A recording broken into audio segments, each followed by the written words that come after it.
He knocked me over. I landed on the dog bowl. This one's wife. I'll have Harry's inheritance. Hello, I'm H.G. Tudor.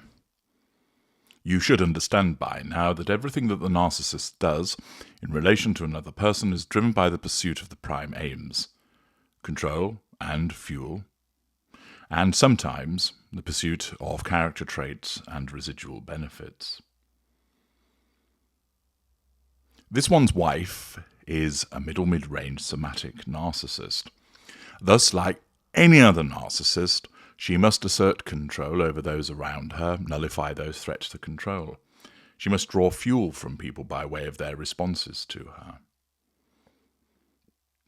She obtains character traits, does so repeatedly, and with regard to her, residual benefits of facade management, gifts, access to networks, favours from people, and, of course, money. Money is a hugely important residual benefit to this one's wife. Money is important to her because it also allows her to use that money to control other people. For instance, affording a security detail that causes people to react and causes her to believe that she's important. The ability to pay for PR puff pieces so that she can assert control through them. The ability to have a staff so that her laziness is catered for. The ability to buy expensive clothing and jewellery that she can then triangulate people with, again for the purposes of control and fuel. Accordingly, having access to money is hugely important to this one's wife.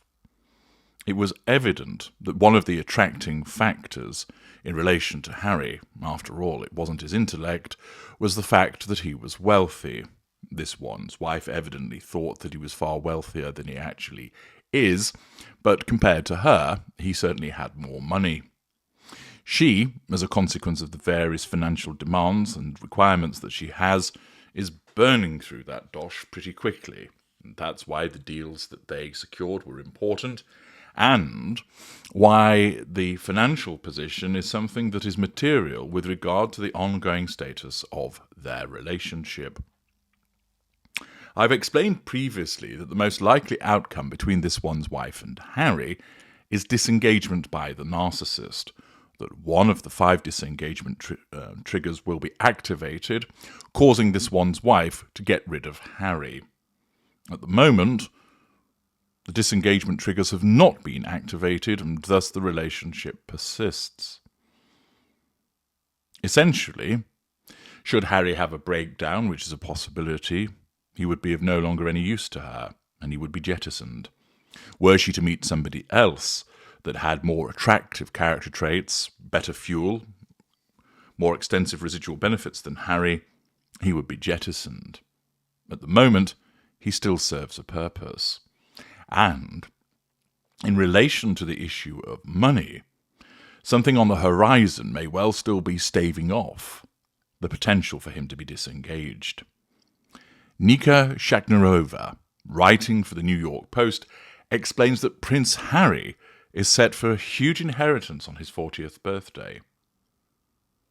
Prince Harry is set to receive a rather hefty 40th birthday present later this year.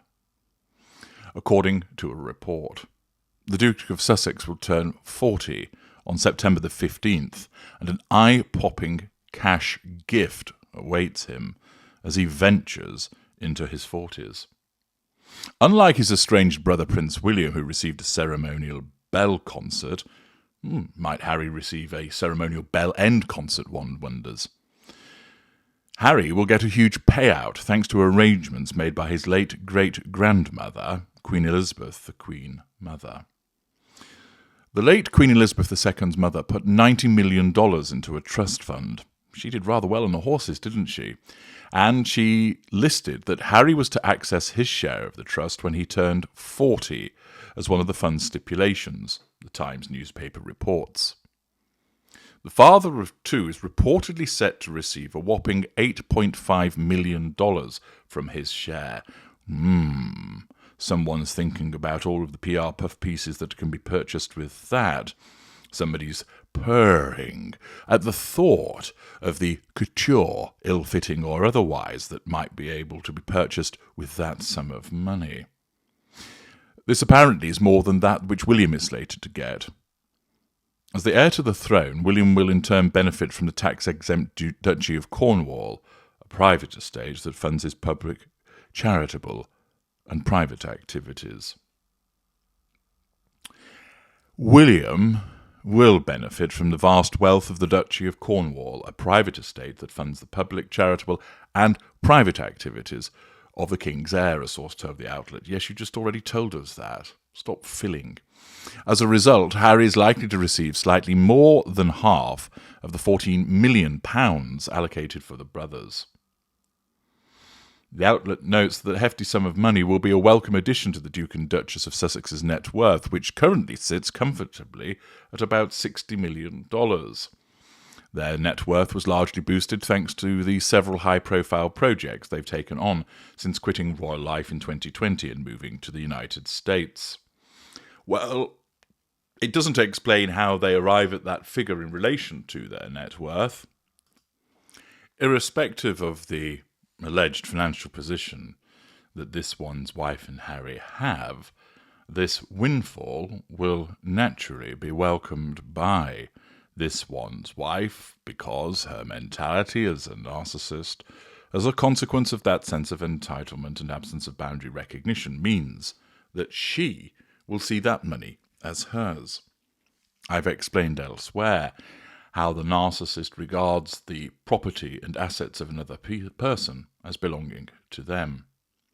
Here, when that money arrives, as is expected to do so, this one's wife will regard it as her personal property, even though it's Harry's inheritance. She will have already, assuming she's aware of it, be making plans for its use. She doesn't see, from her narcissistic perspective, that it isn't her property. What is hers, and anything that is Harry's is hers also. Her narcissism dictates that the assets of Harry are there for her to utilise, and thus she will look to lay her hands on this inheritance, already probably planning for its use, and furthermore, utilising it for her purposes. This is the selfishness of the narcissist that has no due regard for other people and what belongs to them.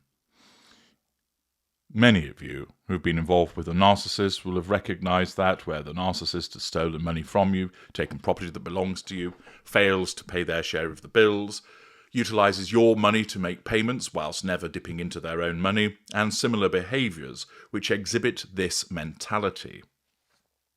This one's wife is no different, and as you know, she is very much driven by the pursuit of the residual benefit that is money, and she'll be rubbing her hands with glee at the prospect of more money coming in, which her narcissism will immediately recognise as belonging to her and allowing her to utilise it. Do other people share this view? Well, let's take a quick dive below the line to see what the good burgers of the comments section of the New York Post have to say in relation to it all. New Day writes, great-grandmother figured he would be mature enough by 40 to handle that much money. Unfortunately, he will need another 20 years or so. In any case, he will only get slightly more than half of the inheritance. William is still in a better position all around, maturity, personality, financially and family-wise. But, oh, look who it is who has to pop up and argue. It's guest speaker. Great-grandmother's bequests have proven bogus. William is not mature, has anger issues, and lives off his inheritance that he did not earn on his own.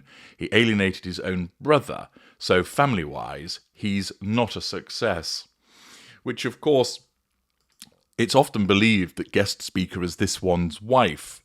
After all, she has the time, because she doesn't have a proper job, to rage scroll through social media and below-the-line comments and engage in such arguments.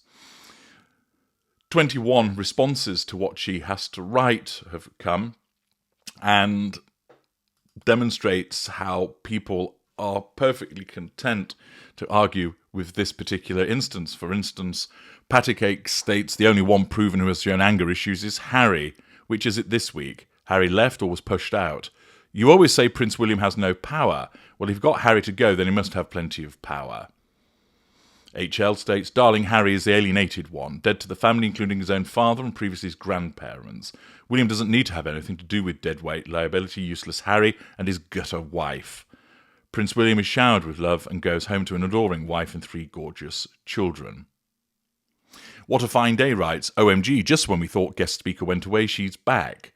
Julie Black responds, actually, she's often lurking around using a number of different accounts. New name, but same toxic envy of the real royal family and the same whining whataboutisms. Walter Legale writes, it won't go nearly as far as they think. With their flashy lifestyle and seeming inability to build other meaningful income streams, it's a few years at best. Take their house, for example. Interest on the mortgage is around $380,000. The property tax is $80,000 per year. Then all the other costs like security, landscapers, insurance, etc. There's over $500,000 a year before they leave the property. Throw in their travel, nannies, private school for the kids, fashionable clothes, entertaining celebrities, and you could see them spending well over $1 million per year, Miss Travis adds. And don't forget the cost of maintaining Dorito. NYR in exile, they'll get through that in 2 months. I'm not exaggerating. His overheard, I think they mean overreach, is tremendous, and their spending habits are beyond their means. Combine that with the debts they currently owe, there's a good possibility this money is already spoken for. Zienu, $8.5 million will be gone within 1 to 2 months' time, and yes, I'm being quite serious. It will actually be gone within 1 week. Eager Beaver, you can rest assured that this one's wife, the divine Mrs. M, as she prefers to be called, has already allocated the money towards future phantom expenses. Isabel, $8.5 million is not a lot of money, especially after taxes are paid. William is worth a fortune because of the land he owns. Harry won't even be able to buy a decent house in Beverly Hills with $8 million. It's pennies in the world that this one's wife wants to travel in. Tony J, a whopping $8.5 million. Yes, to the average person that would be a huge amount. But Harry has pretty massive overheads, and his wife and his wife's employment prospects are dwindling every day, not to mention paying taxes on it.